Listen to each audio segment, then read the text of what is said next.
I love thinking about everyone as friends and teachers. I used to be terrified of people.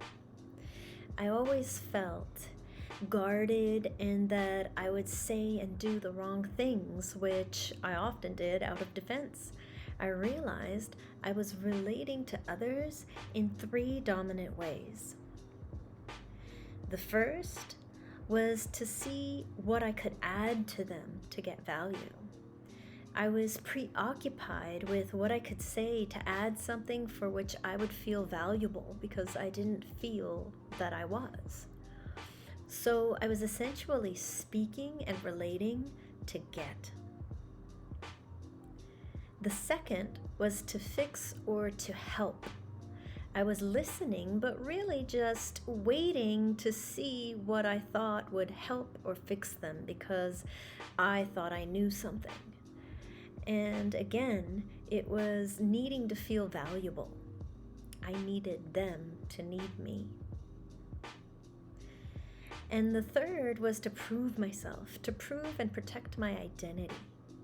I am a professional ballroom dancer, was at the top of the list of what I needed to insert into every conversation within the first few sentences. I thought that was interesting and made me a valuable person. I noticed I said so many things to prove myself. So this was my big agenda for myself, to meet in every conversation. No wonder I always felt like I fell short. But I wasn't aware of this. And then the endless dialogue in my mind that ensued of what I could have said, what I should have said according to my own standards, was tormenting. Every interaction brought about this inner turmoil, and I was pretty convinced it was them. And then everything changed. When I began to witness the mind and saw so clearly how my judgments and expectations were convoluting my experience, I dedicated myself to listen. And for over a year, I made it a point to add as little to the world as I could. I dedicated myself to silence. I wanted to see if I could just listen because that's what I wanted so badly from everyone. But could I listen? Could I be the one I was seeking? I really started to know through experience that it was never the person or situation causing me to think or feel anything, but always the mind within my consciousness running amok. Silence taught me the world runs just fine without my input. Thoughts happen, and I am not that. Thoughts cause emotion, and I am not that. I am the consciousness that gets to witness all of that.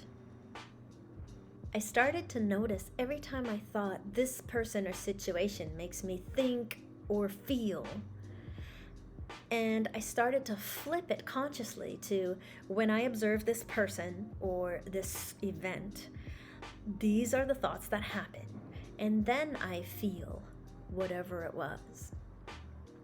Flipping this pattern of thinking where I'm pointing out at something as the cause of my experience to understanding that my experience is always happening within me allowed me to become more and more aware that nothing outside of me makes me feel anything.